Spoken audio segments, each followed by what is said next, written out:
Hello there, this is me, Dorikaiser93, and this is a Pretty Rhythm Demo Future episode 49 review. Now, this episode is very good because of three portions. One, because of the K portion, which I sort of say because I love the story and the show, and it just gets better and better every episode. Number two was me and Hayne with their travels continuing through the Grateful Symphonia, which seems more like a Prism show than a Prism act when they call it a Prism act, but it feels more like a Prism show at this moment since it's almost been going on for 3 episodes. And then we have Kintaro, and Kintaro comes back into the fray.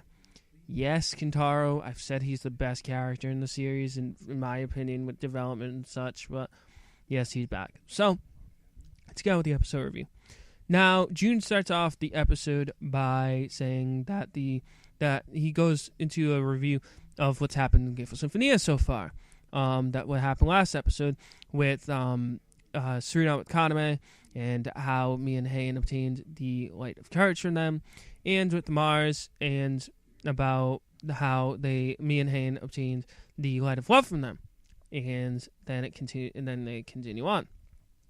But the episode begins off after that with Kei, and Kei gives the page to Kyoko, and Kyoko reads it off and says that let me see, I am sorry about this because it's a long paragraph and I can't really remember things. It says, "The time has come. This beautiful time will go on for eternity. There is no bright light for the future, and with that, the world before your eyes will cease to change." Which basically means it's Despair City for everyone in the prison world, because it also shows on the page, to give you visual representation, it shows prism stars with wings and some of them stuck on sticks, and it's like, wow, that's actually pretty dreadful. And then they go on, but Mionja says that she saw someone. She saw Kintaro walking down the street of Buenos Aires. And then we see Kintaro say his thing again, that he is going to, I'm sorry, I'm quoting verbatim everything, but finally the time has come. I'll put a period on Prism shows. So the episode really begins from there, because we see Yuzu and Mia and Hayne, and Mia pokes fun at Yuzu about what happened last episode by saying, "Oh, rival man, what are you going to do?" "Oh, never mind, former rival man." And got a little chuckle out of that. But then we see Yuzu, he talks about how the Light of Courage put the path lit up the path, and then the sky was lit up by the aurora, by the Light of Love, and that he turns around and sheds a tear. He says that tear is full of his feelings, that will take you to the sea, and then a ripple comes up and takes me and Hayne to the bottom of the sea. June calls this third portion the Soaring Symphonia, and that me and Hayne, they'll go through time to search for that light, search for the next light, which they haven't said what it is. So we see Chain comes, says that the sea is the mother of everything, that everything's born from the sea, and takes me and Hayne on basically a ride down memory lane, not just for me and Hayne, but basically for the viewers as well. And they show bubbles. The first bubble they show is of Prismy. Mia says she remembers it, and that how nostalgic it was. And then we see a bubble with Purity. We see Hayne talk about it and say, "That was our debut. I was so glad when that happened." And then the shuffle teams come up. They name them off. They name how they appeared. Sprouts. Then it was Peer. Then it was Cosmos. Mia wondered if they were going to become friends at that point, but Hayne says yes, we all became friends no matter what happened. And then after that, we see Somin come down, and Somin says, "Let's go into the sky," to me and Hayne, and she takes them on a pink dolphins. After doing Pink Dolphin Venus, me and Hayne are riding on pink dolphins inside the sky. Yes, sounds interesting indeed. But besides all that, Somin then calls Cheyun. She does King of the Jungle. I mean, not Cheyun. Shiyun does King of the Jungle. Then we see Jaeyoon come down, and she just comes down from the sky, from the sun, and Then Jaeyoon says to Hain, let's go, let's perform in a show. Hain says yes. Jaeyoon says they're a classic celebrity, and we get on to the prism, and we get on to their dance. It's a short dance. We see them perform Nightflower Fever, and we hear a sort of speech from Hain saying, oh, my friends, they've been here, and I'm so glad to have them, and I wouldn't have done it without them. And they perform Nightflower Fever. And then we see Prismy come down.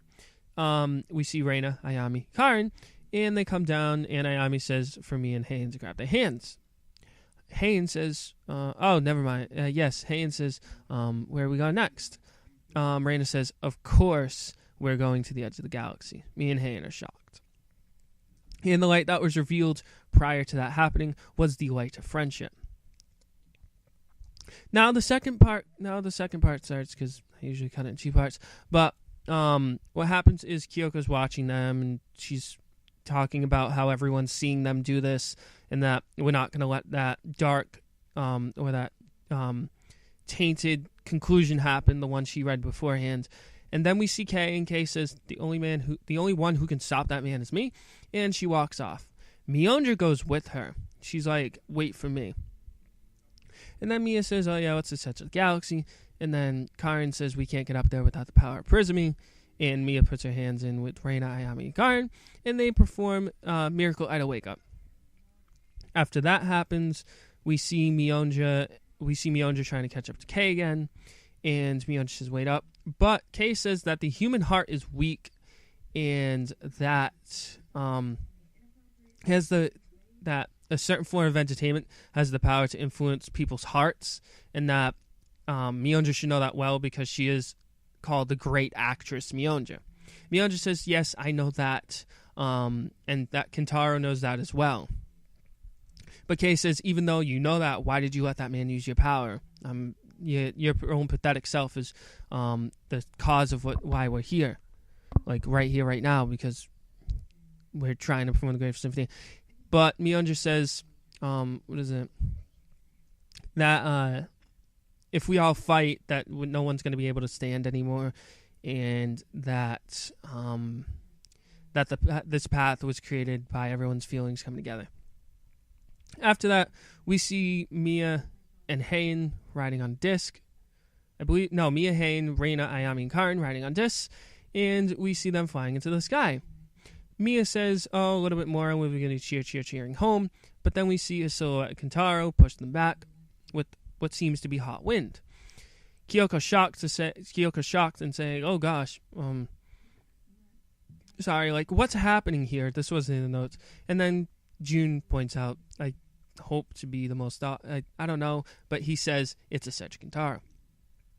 We then see Mia and Hain, and they're like, we can't move forward, but Reina says, don't worry, and that we're going to become the sun that protects you. Reina, Ayami, and Karin then put a shield around Mia and Hain's disc, and they begin to push Mia and Hain up towards it. Mia says, what are you guys doing? But Ayami ignores her and says, here we go. They start pushing through the hot winds, and Mia tells them to stop, and that if you don't, we see Karin's dress almost go on fire, but Karin then says, don't worry, we're gonna galactically get through this somehow. And they keep pushing.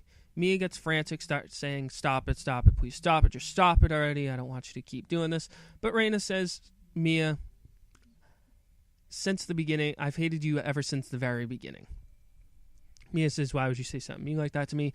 But Reina says that she's honest, and then we hear just the Prismy members say that with Mia there, they were able to do it. They weren't sure if they would do it before, but with Mia, they could. And then we see then we hear Karin. Karin tells Hain to take care of Mia, and Mia says, and Hain says yes, and then Reina says, Mia, thank you. And then Reina, Hayami, and Karin's wings break, and they fall to the ground. Very sad part. And then Mia rises into the sky crying, and Hain's struggling to pull her up, but pulls her up, and then that's it. But after that, we see Mia and Hain towards the Symphonia door. Heian's excited to go towards it, but Mia's like, I'm not moving. Like, in my pursuit to become the best or number one, I hurt my friends. I'm not going to do that. I'm not going to just do something on my own to hurt my friends. Kintaro's like, yeah, you must have realized it, haven't you? And then we see Kintaro appear, and he holds me, and then he says, oh yeah, after holding me and Heian in place with some sort of electricity, and says, who do you think was the designer of the Symphonia series in the first place? And Heian's shocked. But what happens is Heian is he says that you're going to be performing the Grateful Symphonia. It's his conclusion. But Heian says that's our Grateful Symphonia, and that we're going to perform it our own way. But Kintaro says, shut up, and cracks the the Grateful Symphonia's image. It basically, we see the stage in Buenos Aires, and Kintaro says that the show that they were doing is now over, and that the real show is going to begin, and now I'm going to show you the truth. And then begins to snap his fingers and then a pair of wings get caught on a stick, like a root that pops up, and it's Ira. And then Kintaro goes on a snapping spree, and it picks up every other prism star, and he says, isn't it beautiful? And that that the Grateful Symphony, the whole selection of the Grateful Symphony was all part of his plans, and that's the end of the episode. So this has been going on for 11 minutes, a very long time. And I felt it was worth it because we are, I believe, yes, we are we're 2 episodes to the end. I feel 51 is going to be more of a filler type of thing where they explain stuff, but next episode is going to be the final one.